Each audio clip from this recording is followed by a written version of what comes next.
Hey guys, welcome to LoveCast, the Boys Love podcast, where we talk about everything related to boys love. I'm your host, Pixie, and with me are my co-hosts, Alexa and Kayla. Hello. Today we have the wonderful Cristal Marie with us. Welcome. Hello. Welcome. Hi. Welcome. Thank you. So I thought since most of our listeners probably don't know who you are, then you could tell us a little bit about yourself. Sure thing. Well, hi, my name is Cristal Marie, as she said. I am a music artist and anime culture expert, best known for my work on YouTube's channel Get in the Robot and The Leaderboard. I also created the first anime convention in Dominican Republic. I wrote a silent manga called Justice, and I've always been a lover of all things geek and BL, hence being on this podcast, obviously. Last year, in 2020, I co-founded Beyond the Bot, which is an anime-focused collective and YouTube channel that promotes inclusivity for weebs from all walks of life. And recently, I started as a host on CrunchyCast, the new podcast for Crunchyroll, which, if you are an anime fan, I hope you check it out, with Tim Liu and Kurt Ritchie. Wow. So just doing everything, pretty much. Just a lot of anime weeb stuff, really. Yeah, I am a professional anime watcher. And it was precisely anime that led to my love of all things BL. And the most recent thing I did was participate at FujoCon with a panel dedicated to the wonderful world of anime rivals. And how that's essentially, Yes. there's some queer subtext in that. So I wanted to explore it. Rivals and sexual tension is like... He is my match. I am his nemesis. Okay, you tell yourself. Sure. He is the reason your entire world is built. Okay, cool. That's not romantic. No. That's not romantic at all. Dedicating your life to being next to him. Okay. I mean, sure, fine. It's for fun, but Yeah, I've seen a lot of that, like, subcontext in a lot of mangas and stuff. Okay, just a little history time now. I remember when I was younger and I was watching or reading Prince of Tennis. Mm-hmm. And I'm just sitting there and I'm just like, there has to be like some sort of, those guys that have to like, Something's they're going on. Yeah. It's so deep.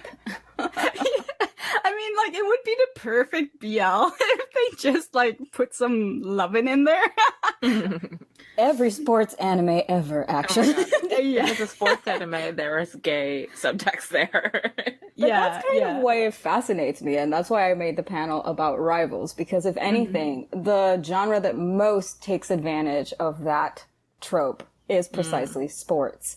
Because everyone is a rival, and they're friendly rivals. There's not necessarily a villain, other than maybe some type of self-esteem issue or some other external or internal circumstance of the character. But the rivalry is baked into the plot. The whole point is, can I be better than this other person? Or this other person is the one who understands what I want, and they want the same thing, but the two of us cannot stand at the top. But I admire him, and at the same time I want to beat him, but also I'm jealous. And it's just so many intense emotions coming up that you can basically interpret in whichever way you want. They leave it open on purpose. And that's kind of what I love. I love the room for interpretation and that we can have fun with that.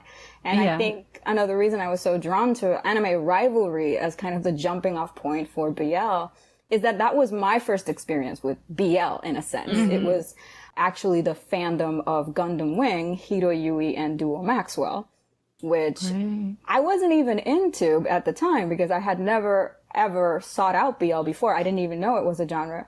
And at the time, it was just that I was looking for Gundam Wing images on Google, and what came up were mostly Hiro Yui and Duo Maxwell. And I'm like, wait, what? What's going on? Do these two have I didn't know this was an option. Let me do a little research. Right? And I'm like, I went into it and I realized, oh, wait a minute. Precisely because they are evenly matched in battle, they are equals, and therefore there's the potential. And it's never necessarily outright stated that Hiro Yui wouldn't be into that, or vice versa. So my imagination went wild, and I'm like, oh, a new world opens up. BL. Like, on the topic of that What do you think about people saying that a lot of animes and mangas are like queer baiting when they're doing that? It's interesting. I think it really depends on which culture is approaching that argument. Because as a Westerner, you can say it's queer baiting because it's giving you the promise of a potential queer relationship and not fulfilling it. Sure. But if you look at it from an East Asian standpoint, especially Japan, which is a country where the legalization of marriage is still topic under contest. Like, it's not approved yet. It's currently being fought over. It is a lot more delicate, and it's safer for creators and for authors and for artists to kind of create coded language and shorthand instead of outright stating that as a possibility. I think if anything, it's very generous of these studios and authors to, at the very least, when it comes to a mainstream property, to leave it open for interpretation, because they could just outright state, no, my character is heterosexual. They are interested in this female character. My character was written to fall in love with this character. They are the main couple. Or my character would never be interested in the same sex. That would be a way to quickly eliminate any potential for... Yeah, exactly. And they have that option, but they don't do it. And sure, you could argue that it's for commercial reasons. Obviously, it's very profitable. We put our money where our mouth is. If we see even the promise of they're looking at each other longingly for a second more, I will pay for that merch. But at the same time, it's not a lie that in Western countries that already have legalized marriage, it's less complicated to confirm that. Whereas in East Asian countries, it is far more complicated to confirm that. So I think there needs to be that consideration there. And we could also argue that there's a difference between queer baiting and fujo baiting, because those are two different things. I believe that the idea that you're being given the possibility between two characters, that is not necessarily queer baiting, because there should be possibility between any characters at all times.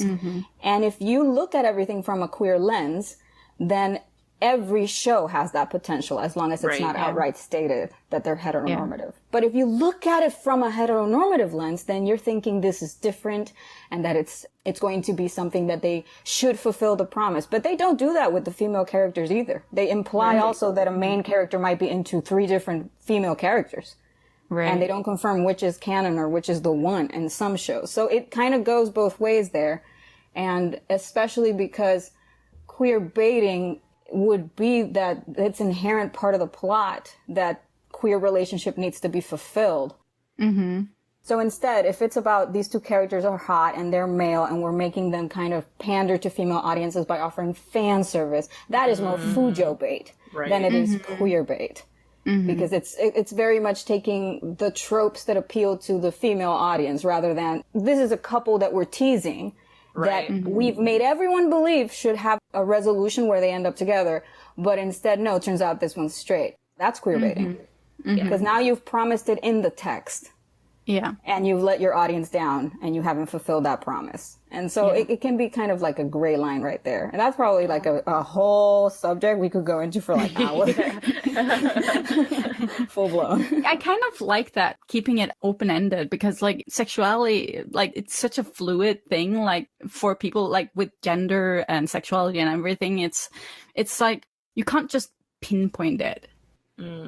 So like what you see often in, especially in Thai BLs, live action BLs, you see them pinpointing the sexuality. Like they outright say like, I'm straight, I only like you. Or I'm gay and that's it. Like there's no fluidity there. And that's a lot of, whether or not the definition of what would be sexuality per country means. And again, that can vary. And we shouldn't assume automatically that every country defines sexuality the same way we do. So it's important to take that into consideration, for sure.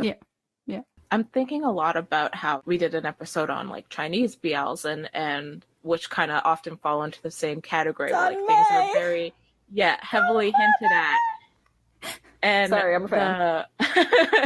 The YouTuber we talked to, like she was saying a lot of the times Chinese fans often prefer that because it's fun for them to be able to find the Easter eggs and interpret, especially when a lot of the language with those shows is so poetic, and to kind of like pull the meaning out of that. So for them, they often enjoy it more to see things just like hinted at and putting their own meaning to it, as opposed to them like going, obviously they cannot in most cases like explicitly state it, but like the fans even prefer it that way because they get joy out of being able to like take these things and the actions that are happening and what the characters are saying and like put the meaning there and like find the meaning in what they're saying.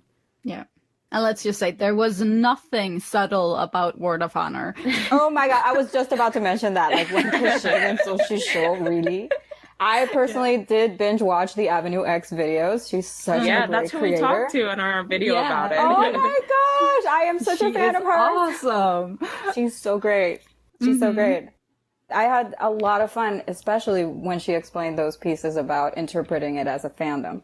I do think, though, that there's room for both, and there should be room for both. And that's the one disadvantage that Don May has that I hope changes in the future. Right now, yes, fans prefer this way of having the media presented to them, but they also have no choice. Right. So that lack of choice is the part that I have issue with and that I hope can be in some way changed. But it's obviously not up to me. It's very much up to how they perceive it and what might happen over there. Yeah. But I do have also a lot of concern with the original works being lost due to the way that the politics and the system are set up. Because if you are a fan of Don May, inevitably you will have read maybe some of the novels. And you probably, if you're really deep, already know that most authors have had to heavily edit their novels in order for them to be published. And in that case, are they even allowed to keep the original source material? What has happened to that source? Who keeps it? Who has control over it? And in fact, if an author were to in any way go against the censorship, they are in very real danger of being incarcerated over it. So that part raises a flag for me. And is one of the reasons that, I never even mentioned this, but it's one, like above doing the anime rivals at FujoCon, I also was on the Fanti panel with Eri, Queerios. And in that panel, we were discussing projects that have to do with BL, its audiences, and its preservation as a cultural contribution in media. And one of the things that I'm working on right now with some partners and some academic partners is a BL preservation and conservation kind of database. Because there are works that are being lost. In fact, there was an issue last year that occurred in China where a high-profile actor had a fan fiction made that caused an uproar in China to the point where the fan fiction site that published it was shut down for China. And a lot of users lost their fan fiction. And that might not seem like a big deal to anybody who's an elitist and might look down on fan fiction, but in fact, that is still transformative original work being lost forever. Right. Yeah. So that is harmful censorship. And there are not yet enough efforts to preserve that work or to catalog and preserve perhaps original BL work that has been created in countries where the government does not allow it and they have to kind of go around censorship or publish it anonymously in international forums, etc. All this stuff is real. All this stuff is also dangerous. And that's the only part where, yes, I enjoy that the work is more open-ended and interpretive. There's a space for that. But there should also be the option in the space for blatant, stated, actual queer work. I hope that if anything, with the popularity that BL has and the way that the fandom has embraced it, that there's also a room for that discussion and for all of us to do our best to financially support these works because that's how you speak in a capitalist world. What's important. Put money capital behind it. It's capitalism. Yeah, because we've seen it before, like Chinese BLs stopping in the middle of the show because they're being pulled off air because censorship. Or like the day before they're supposed to air, they suddenly poof and you never see them type thing. And actors who can't be seen together more because they've been in a BL together. In fact, I'm pretty sure all of us here are holding back on saying a few names or property titles because we know that that is dangerous to do. That puts them on blast. It puts the spotlight on them. It makes things more difficult for them, their partners, their agencies, their ability to make a livelihood in a country that does not allow that kind of interaction. So it's the attitude that our audience takes can be pretty flippant about that. And that bothers me because I have seen it in spaces where it's being taken like for granted to what degree we are privileged if we live in the West to have lost the benefit and support queer works. Yeah, absolutely. Yeah. I remember there was a case recently that there's a Thai BL actor who went to China to do this music show, and he got pretty far, and then suddenly the BL show he was a part of, the episodes he were in started disappearing from YouTube. Yeah. So I don't remember if they put them back up again, or... I think they might be, but I'm not entirely sure. Yeah. But yeah, they completely privatized them, like any part of the episode that had that actor in it for a while the show was actively going on. Yeah. Yeah. So isn't that great? Yeah, right. Precisely. Your identity, your expression, all of these things are carefully curated and monitored. And some of these things are state powered, and that is a version of the world. And we need to know that that's what we're dealing with. And even in the West, I'm not going to completely exonerate it either. It's not like the work is done. There are just because there's progress in that area doesn't mean it's well understood, that there's education around it, which is another reason why that initiative that I'm working on is with academic partners, because you're not going to get this kind of sexual education or gender orientation or gender expression education in school or high school or even college, unless you go specifically for gender and sexuality and women's studies, right? And yet, in our formative years, like I discovered BL as a teenager. So your formative years is when you find where you look for all the sexy content. Right. Like, that's where you're looking for the spice. You are a hornball in high school. And so, although please minors, respect adult spaces. Yes. We can't always control how you fake your IDs, but you're not supposed to be there. But yeah, I'll admit, I was definitely one of those people that was like entering adult spaces on purpose. Already, Me? Yeah. I'm 21. What are you talking about? Woo, let's go. I remember watching like hentai when I was like a kid, and I just remember that I thought that it was like, why do I have to watch this gross guy like doing stuff with a girl? So that's like how I sort of ended up on the BL side, because like at least the boys are pretty to look at. Right, because that was my teenage mind. You were like, why this ugly dude though? I've never understood like ugly bastards, but like hentai is made for men while BL is made for women, so and that's an important distinction, because I know that there's a lot of discourse in the community around BL. If it's about male-male relationships, should it be led by male-male voices? But this is a double-edged sword. In one sense, yes, it is featuring male-male relationships. On the other hand, it is notably a space where it's not just gay men who get to express themselves. It is also a space where trans women get to identify and express a new aspect of themselves. Queer women get to explore their own relationship dynamics in a safer space if they live in conservative countries or environments. And where straight women get to fantasize and set themselves in a perspective or POV where they are treated as equals in a different body rather than objectified and sexualized. It's a safe space to explore not one, but several sexual expressions and gender identity, gender expressions and sexual identities within a fictional context. And when it comes to hentai, you can find hentai for women. There's actually a studio. I love that this is where this has gone now. We're discussing hentai. Bring out the hentai talk. I am the anime expert, so let's talk hentai. Let's go.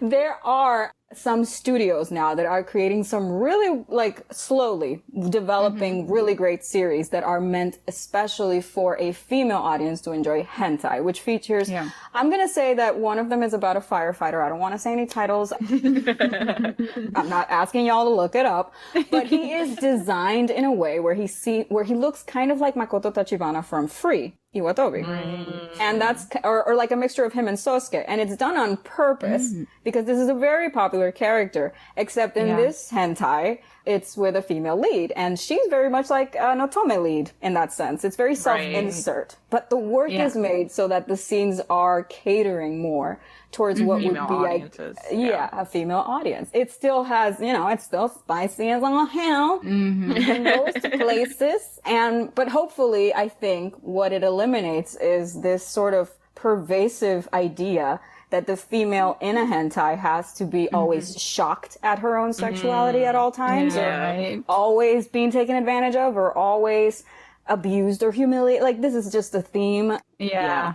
But, we got to put our money behind apparently some quality hentai in order for porn I makes feel like around. When I grew up, like, I'm 32 next month, and when I grew up, was a teenager, there was like this whole stigma around like girls don't watch hentai, girls don't read manga, girls even don't just like watch porn, anime. Period. Like, girls don't have sexuality.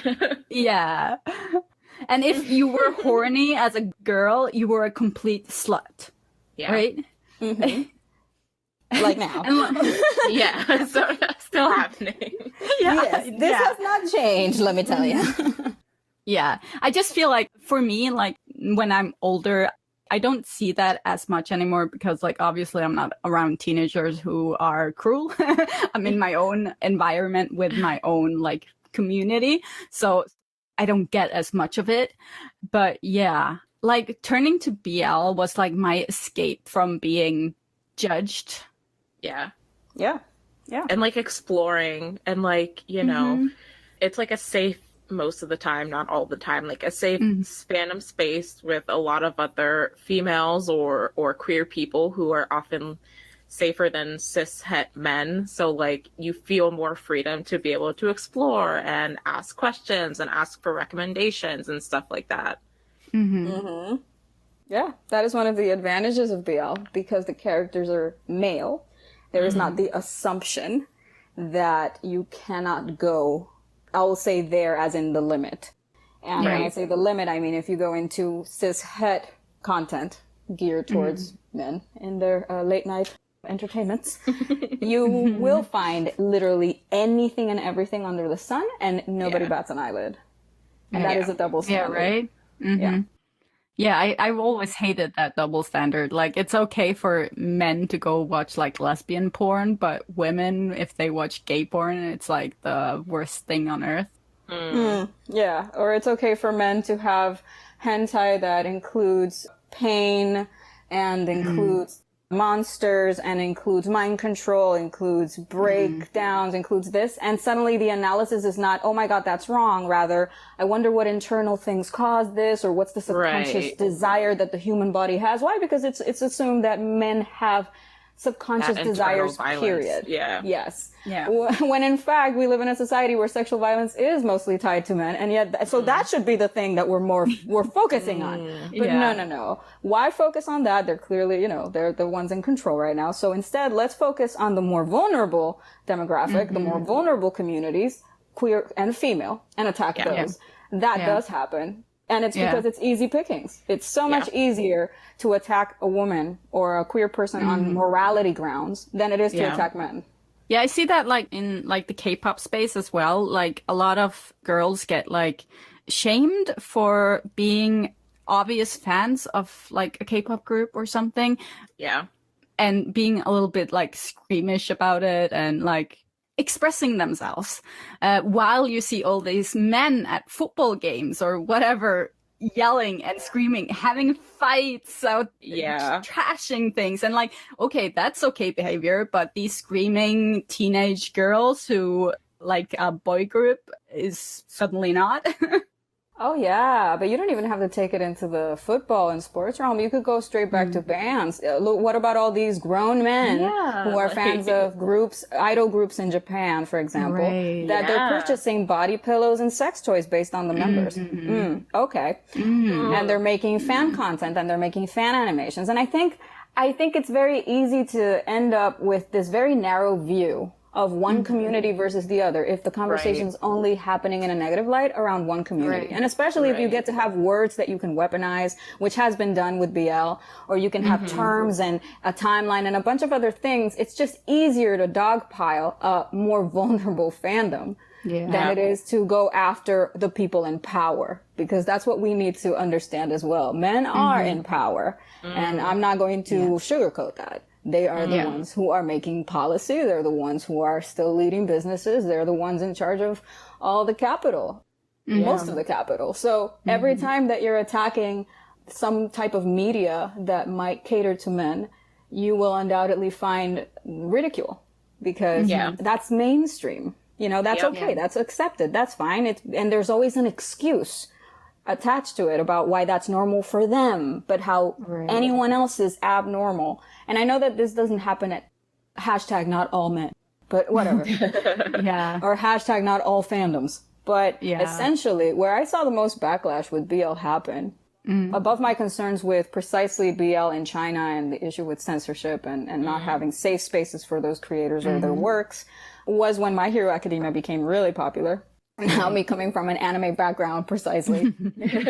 That's where I first encountered in my own spaces, like in the Discord for my own channel and the places where I worked, fans of My Hero Academia coming on. And if there was any content that was like Bakugo Deku or Todoroki Deku, etc. The moment that was hinted at by any of the female fans on the Discord, the My Hero Academia fans would go, oh no, it's the toxic fandom. And that was so interesting to me. Like, just the very fact that women would ship these characters already had these boys, essentially, because they're teenage boys, had the language to attack them as toxic, and if you were older than a certain age, pedophilic, and et cetera, et cetera. And I'm like, this is interesting, because on one hand, you're doing the same thing or worse, but with the female characters, you just don't know that. That's your blind spot. On the other hand, those are dog whistles for homophobia. Using things like morality, family values, pedophilia. These are words that were hauled at the queer community, and why pride is pride.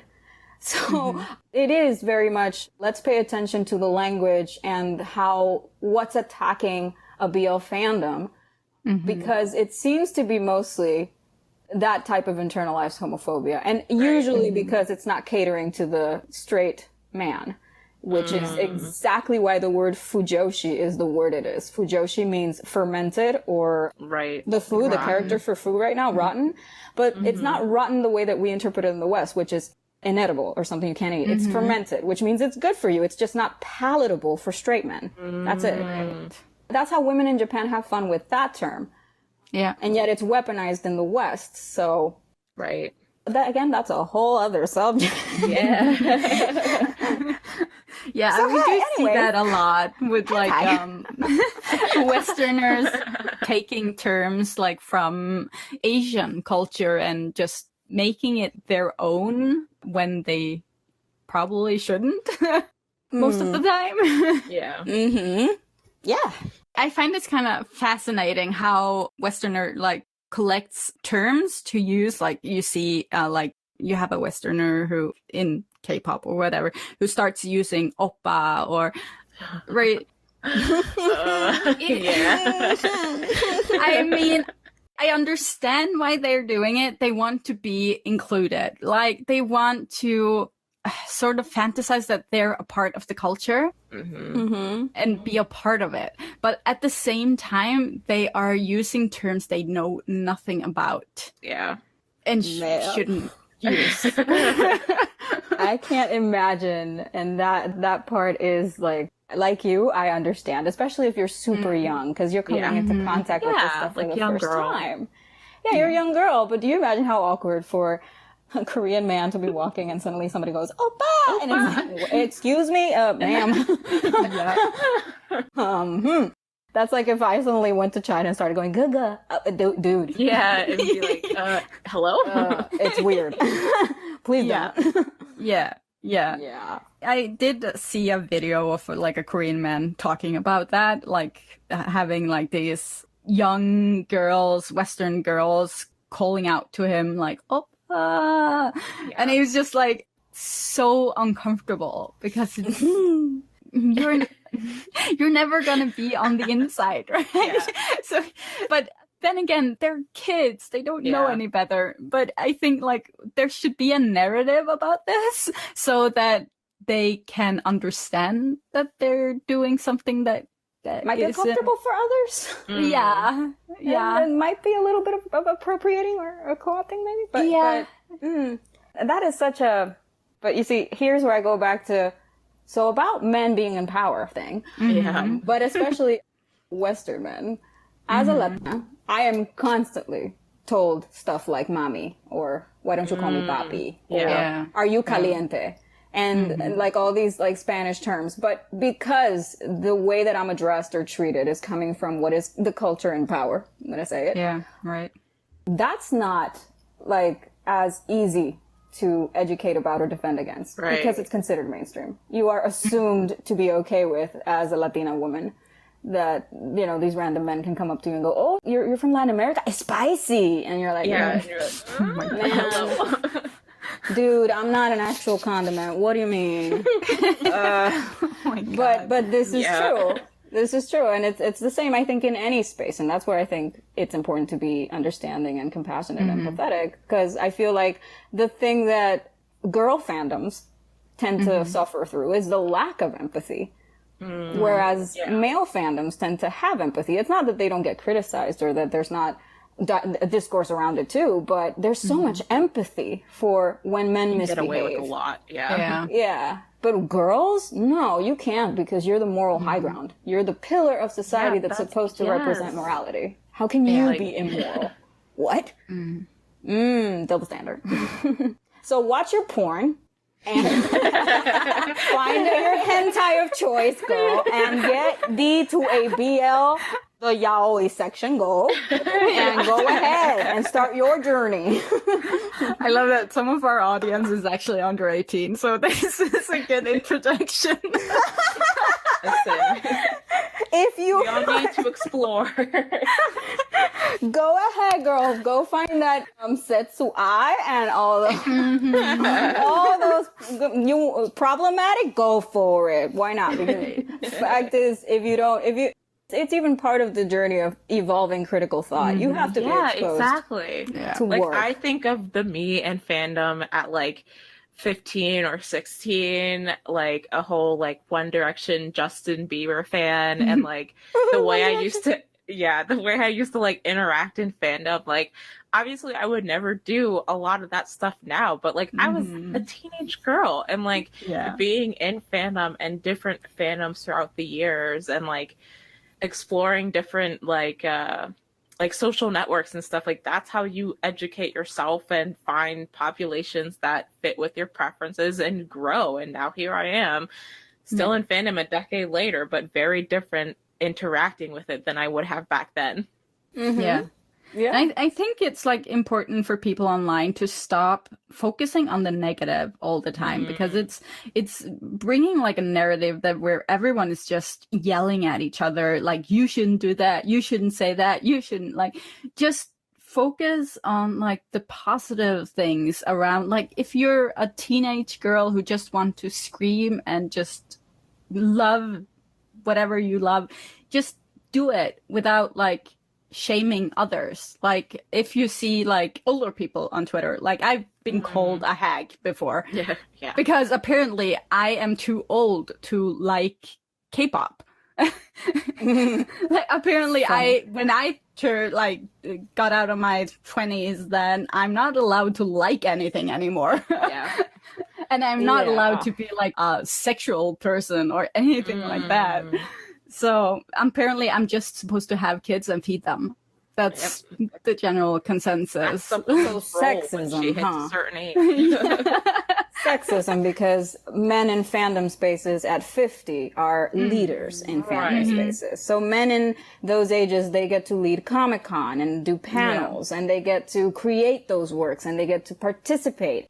And they get to become directors of those works. And Zack Snyder can tweet a picture of Batman eating cat. Right. I saw that. And that is cool. That's a fanboy we stand behind, and that's okay. And he's not a pervert. And not that I'm saying he's a pervert, because I love Snack. No. I was about to say Snack Snyder. Snack Snyder.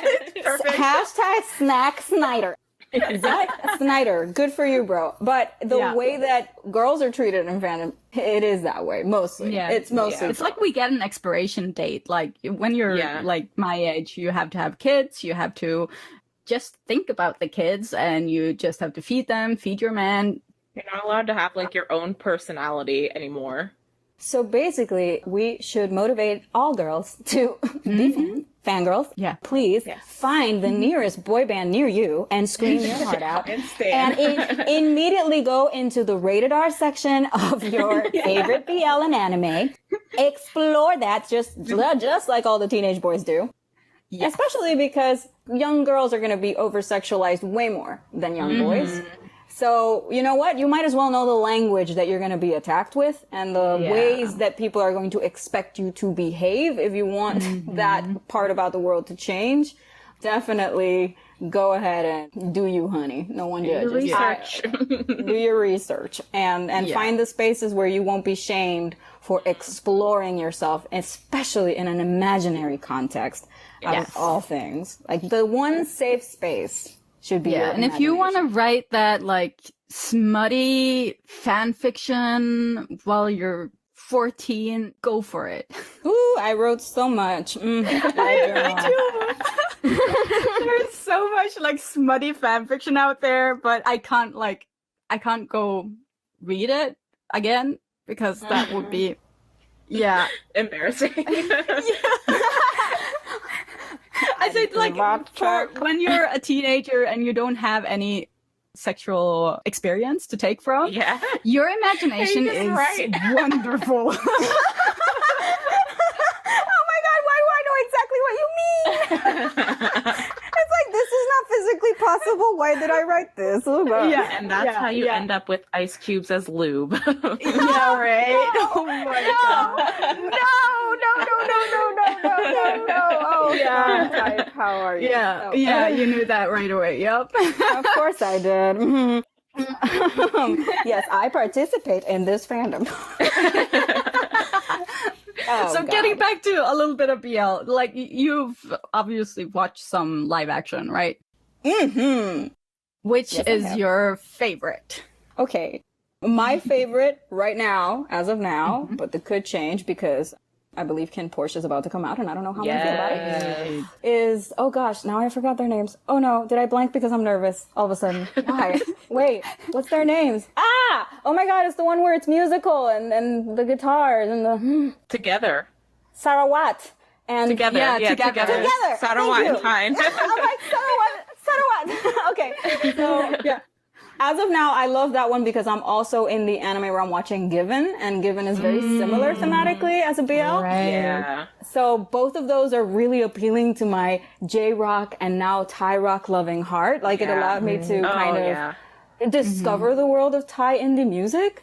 Yeah. So that was really great. And so those two really appealed to me. But I like to separate the categories. So that for like contemporary, and for fantasy live action, I'm personally on the boat where I'm not even going to say that it's my favorite yet. I'm assuming it's going to be, but Immortality, when it comes out, Ali Shing. And until then, it's Word of Honor. And before that was The Untamed. And I'm on that China BL train, like, whoa. All of it.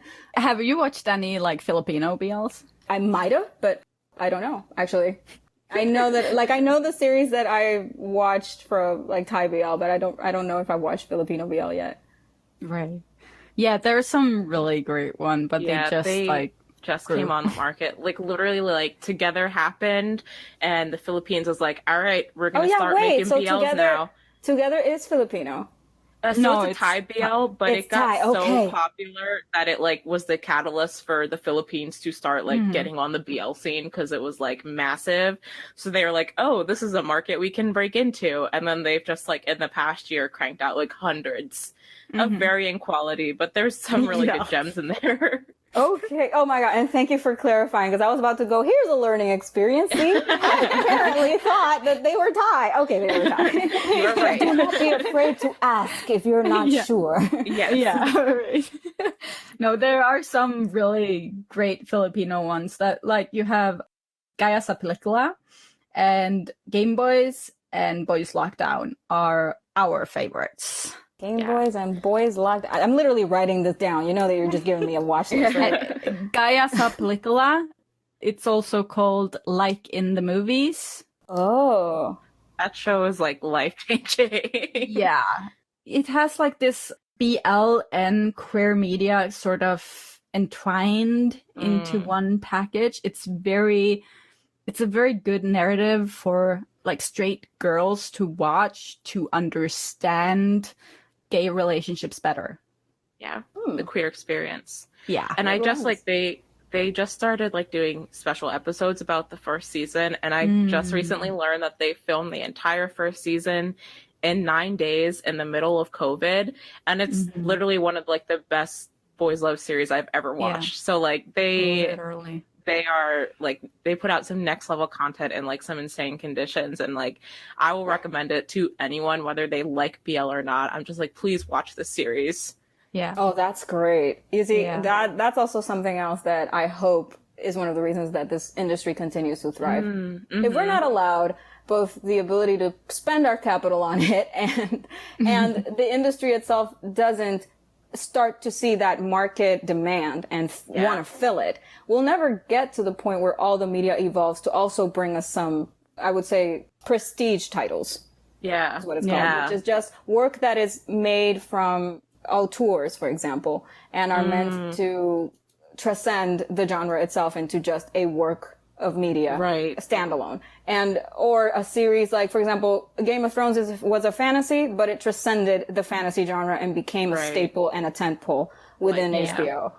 Stuff like that. Like, we won't get those kind of works if we're not supporting this media, and then the media will always remain unable to evolve beyond a certain point. So it's another thing that this media gets a lot, this genre gets a lot, which is like, oh, you're supposed to be perfect right now. No, it's evolving. It's still a media It's such a new industry, and it's like growing, and it's growing rapidly, but like, yeah, it's gonna take some time for it to evolve. And like you said, we have to support those works that are really like the prime in order to see it evolve further and grow more. Yeah, I mean, whether you dislike it or have a problem with it or feel it could have been handled better. I mean, I'm going to go more into you think it could have been handled better. Sure, that's true. The way that in China they say it, you up, no can, no BB.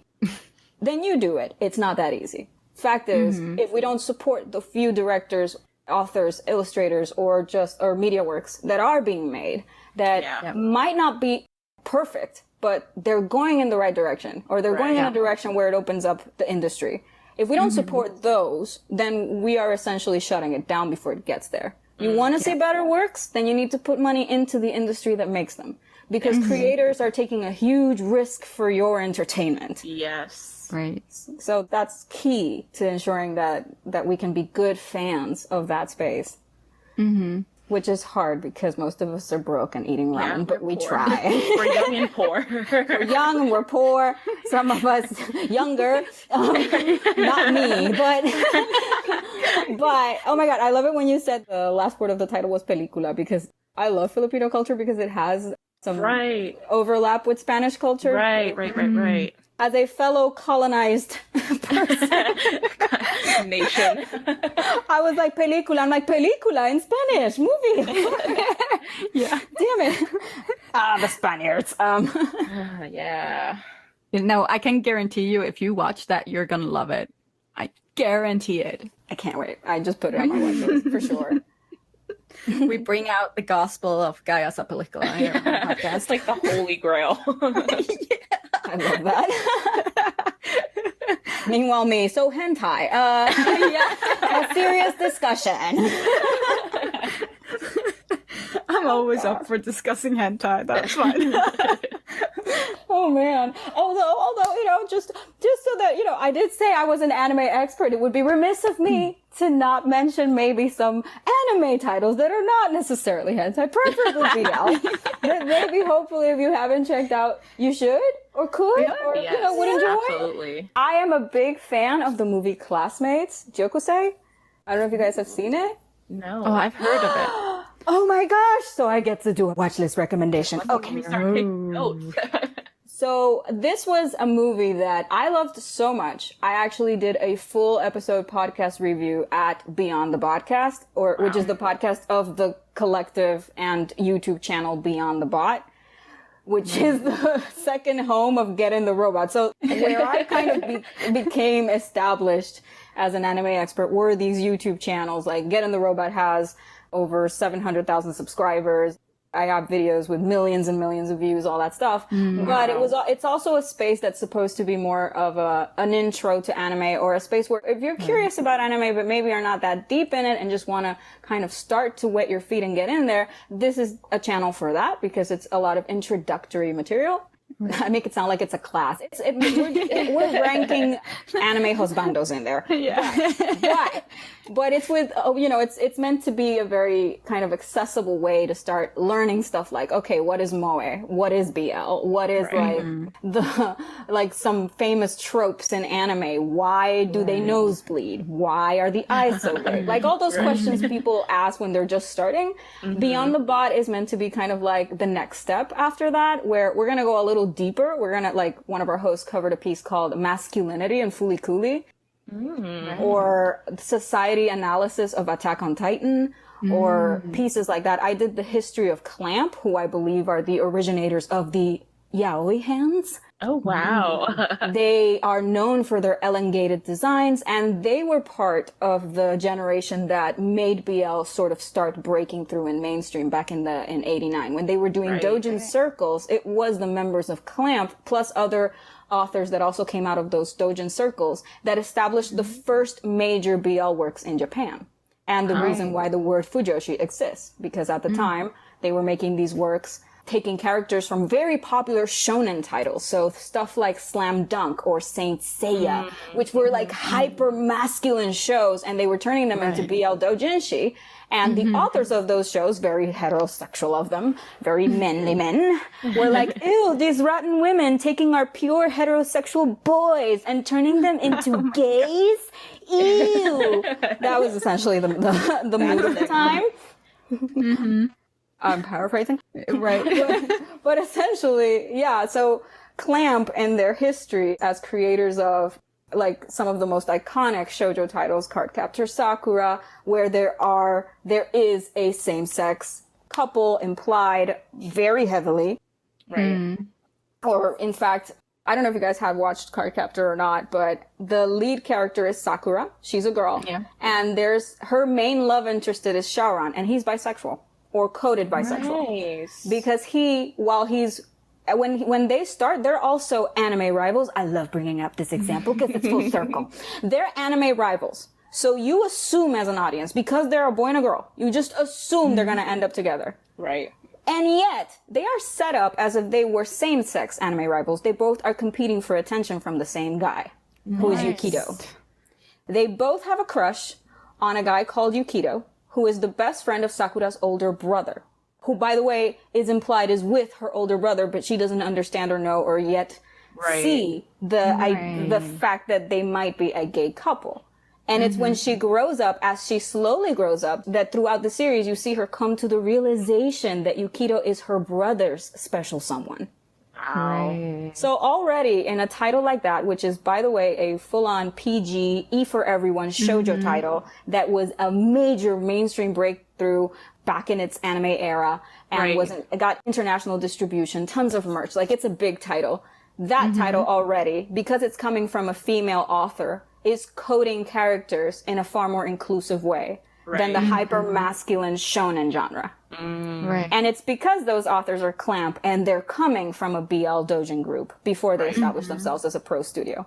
So that's another reason why we should be protecting BL spaces. No matter how unsavory they might seem to some people, it's where a lot of what eventually germinates a new flock of media that can evolve and or become more inclusive can start, especially for female creators. Right. So we go into that on the channel. That's all I wanted to say. That's why that's what we do at Beyond the Bot. Deep analysis. And or we rank daddies. I just did a video that we were ranking daddies. Equality, you know? Equality. Everything can't be deep, so... Now, come on, man. Sometimes you want to be deep, and sometimes you just want a daddy. Sometimes you want both. A deep daddy. Best of both worlds. Yeah, no, I appreciate like ranking husbandos and stuff. I hear too much about waifus, so... Husbando tournament when? Give it to me. That's awesome. I completely, like, my brain just stopped for a second. That was a good moment for us to take a tea break. Be like, that was nice. That was like, can I say orgasm? No, I'm probably can't. I was like, Go ahead. Anime, daddies. Let's take let's take a tea break now. Cut. Like, we did an episode on hentai earlier, and yeah, we had to put some like dolphin noises in there, but it was Censorship. Oh my gosh, dolphins. They are DTF. It made it really, I think, like the dolphin sounds instead of like the cursing or whatever made it sound even more sexual, to be honest. Like, oh, I said something really naughty. Please put dolphin sounds all throughout this podcast, even without context. Like, even when it's not that we're swearing, just put it there. Random dolphins. So in Cardcaptor Sakura, Shouran beeps Yukito, and I mean, whatever dolphin noise they make, I am down. Yeah, that would be hilarious. But actually, speaking of anime daddies, do you guys all watch anime? Or I dabble. My siblings are really into it, so like they will get me to watch things here or there, but not super often. What about anime adjacent games like Genshin Impact? Yes. I've played it. Yeah. I love some like dabble. I played it. I've played it. Okay. Like I from teenage years I've been a gamer, so if I can get like an easy game that's fun to play, then I'll jump on it no matter what it is. This is a shameless question just for me to find out if you have like a favorite anime husbando or Genshin Impact husbando. Good question. Deep sigh. Why a deep sigh? Because now I have to think. I don't know. Don't worry about it then. Forget it. Yeah, no, but I never thought about it, but obviously I like notice some more than others. God, can I remember the names of everyone in Genshin Impact? It's been a little bit since I played it last. I mean, you can describe it. I'll probably tell you. Yeah, I really liked like one of the first characters. Like, he looks like a pirate. Oh yeah, Kaya. Yeah. Kaya. Yeah. Blue hair, pirate. That's all you needed. Yep, Kaya. I told you, like, literally one trait, and I'll tell you who it is. I am playing that game way too much. Darn it. Yeah, I was too. And, like, I have children and boyfriend, so, Like, you know, responsibility. Look at that. A game for the whole family. I actually got my, like, son to sit and watch BL with me. Like, PG. He's 3 years old, so... There are so no many dirty minds here.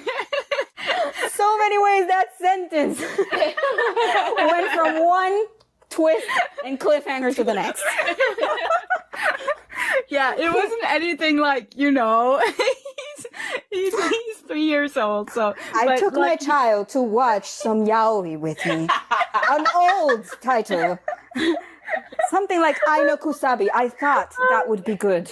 Like, one day I'll introduce my children to Gravitation and Love Stage and everything. Ooh, Love Stage. Aw, Love Stage is kind of wholesome. Kind of. Kind of. Sort of wholesome. Oh my god, have you seen the live action? Oh God, no. I mean, yes, but Yeah, no, you Can don't I- need to. It's so bad. What do you call seeing something because you read the summaries, you went through all the episode reviews of, other people who watched it for you instead, and you're so grateful to them. Thank you. Please never stop doing review blogs with pictures. Right? Please save us. Yeah, I'm just like a really curious person, so I had to do it when it came available for like Western people. And it's honestly like, it's, when something is bad that it's funny, it's not even that. It's just bad. It was so low budget, and I was just cringing through the whole thing, and I'm just, sadness. I hope like they're making a Thai adaptation, so I'm hoping they kind of make a better one. I mean, I'd be interested in seeing that for sure. I guess any different versions of the same story. It's always nice to see how different countries kind of interpret the source material. Right. But yeah, I saw the trailer. I have not seen it, and so I can't quite say what I think. But so far, I'm not too inspired. Yeah. To check it out. Yeah. Ooh. Have you seen Setai BL? It has a really long title, actually. It's from a manga. Setai BL ni Naru Sekai versus Setai BL ni Narita Kunai Otoko. Yes, that's the title. Okay, I found We just call it Setai The Man BL. Who Defies the World of BL is like the generic English title, isn't Hold it? up. Yeah, that one's on my watch list like right now. Like literally I'm gonna finish a read through I'm doing of Scumbag System, and then I'm gonna go into this one. It was okay. hilarious. Have you guys seen it? It was good. Yeah. It was so good. And like the intro song is it's a banger. oh, it's so good. It only has 4 episodes? Yeah. What? It's a little short. It's sort of like a movie, kind of. But it's Oh my God. so good. And they had like an open-ended ending, so we might get more. Yeah, it definitely was open-ended, so hopefully. So basically, if you give us more money, we might produce more, huh? Okay. Yes. I got it, CBS Asahi, Channel 1. Awesome. I hear you. I'll do it. I'll give you your money. I'll give you your money. This is why you want adults in fandom. Yes. You want adults in fandom because we put the money Pay in for there. things. We pay for you, children. We pay for your content. For your Exactly. hentai. Okay, no. It's such a funny show. And I didn't, like, I read the manga and I couldn't get as much into the manga, but like the live action was like, it was perfect. So as someone who literally only saw the poster and the title, what's it about? It's about a guy who lives in a world where everyone are gay. It's basically like in a BL manga, and like he's trying to avoid falling into like all the typical BL tropes and like ending up in a BL pairing, and it's like him trying to subvert like all, and there's like different like little mini relationships throughout it, but it's really funny. He's a really funny like narrator. Oh my gosh, that reminds me of Drama World, I think. Yeah, it's kind of similar. Like he's like in the world, and I did not watch that drama, but I know the premise of Drama World. It's similar in the sense that it's about a person who is from our world and enters a Korean drama and just has to try to avoid Korean drama tropes. Yeah, that's pretty much what's happening here. Yeah. I like that. I'm into that. Okay. And y'all give it a glowing review, so Yeah. I'm excited for this one and not Love Stage. Yet. Not Love Stage. Just ignore Love Stage. I might watch it just to see how bad it is. Yeah. Yeah, like just because, you know what? Why not? Like, if I already am going to spend an hour staring at the wall in a, we're still in a pandemic. Time is a relative concept. Might as well watch something. check it out and see why it looked that way in the trailer. And why nobody has been able to tell me anything good about it. Okay, let's give it a view. Why not? I'll do it. I'll do it as a BL Take one fan. for the I'll do team. it. I'll take it. Let's go. Awesome. So, like, since you've probably read like mangas, BL mangas and stuff, right? Yes. Yes. Just need to confirm. What would you say is your favorite? Right now, honestly, it's What Did You Eat Yesterday? That was recommended.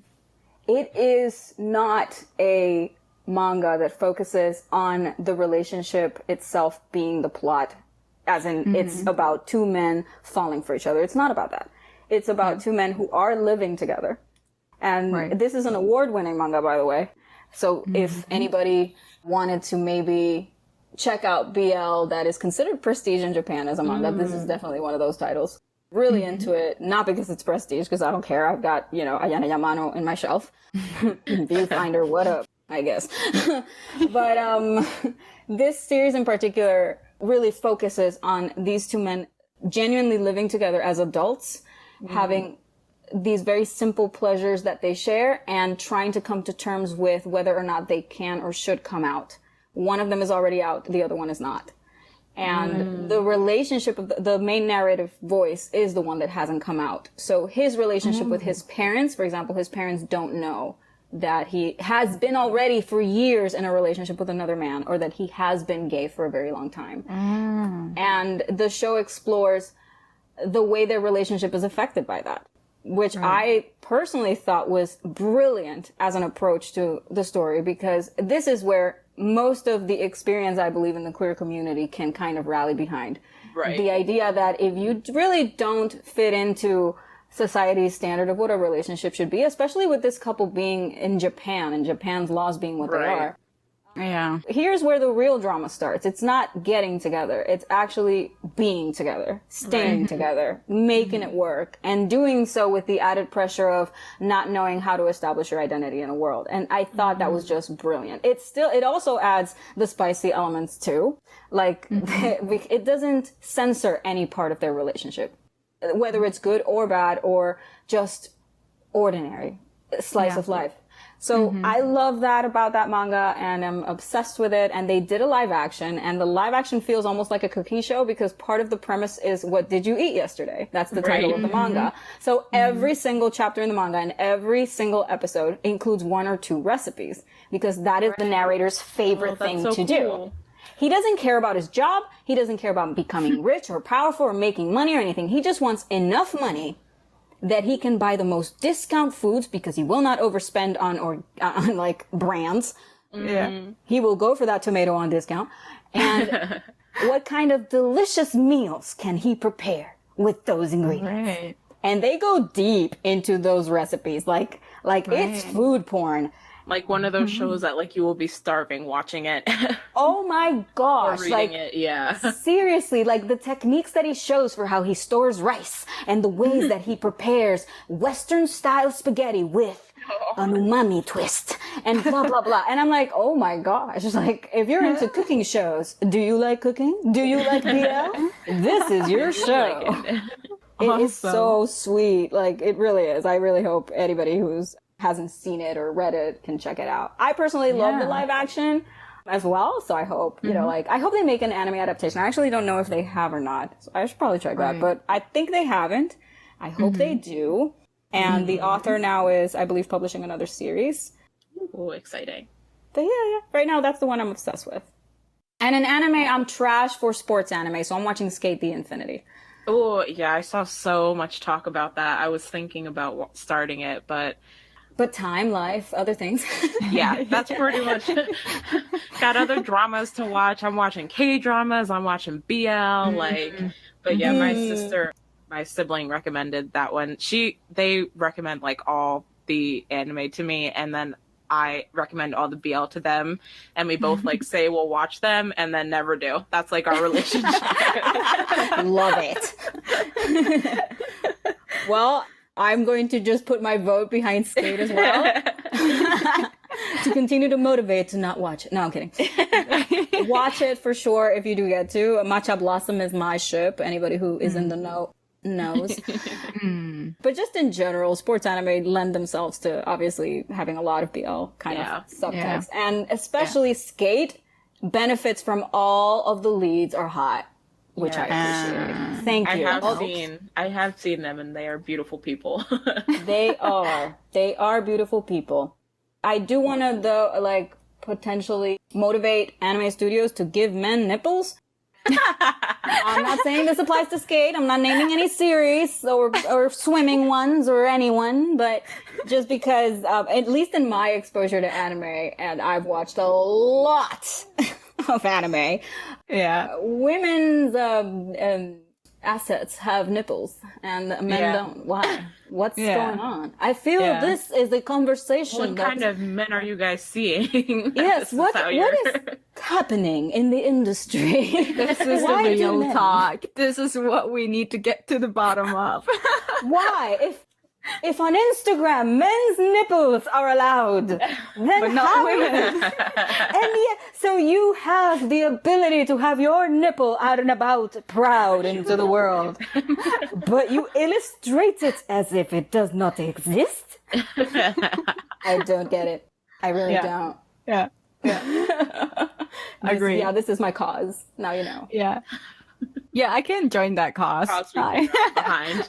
I'm on board. Give men nipples. Give men Free nipples. the nipple. Free the 2D men nipple.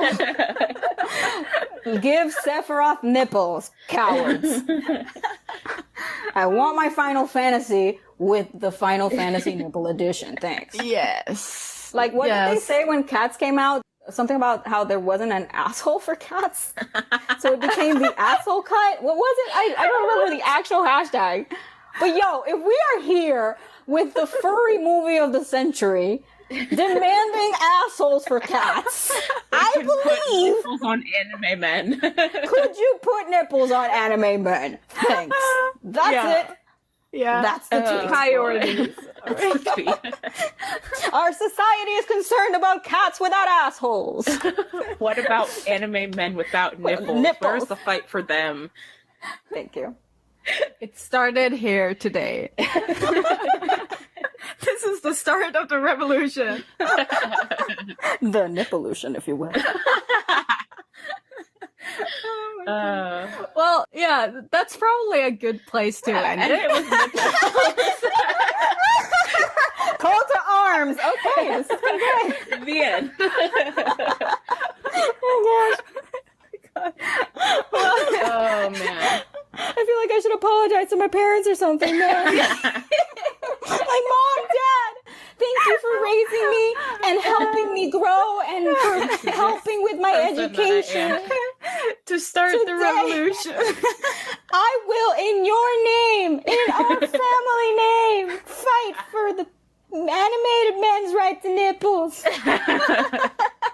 An honorable cause. Your family would be proud. Yes, definitely. Thank you. Thank you very much. Yeah. Thank you so much for coming on today, Cristal Marie. It's been an absolute pleasure. This was amazing. This was a joy. A lot of ups and downs and joy and outrage, and there's been like a good mix of everything. So we will... I love awkward pause dolphin noises. That's all that's happening in my head. So thank you so much for having me. It was very exciting. Please check out Beyond the Bot. We're a YouTube channel, and we're making more videos ranking husbandos, and we definitely go into the gay stuff. And my last thing I would love to say to everyone is...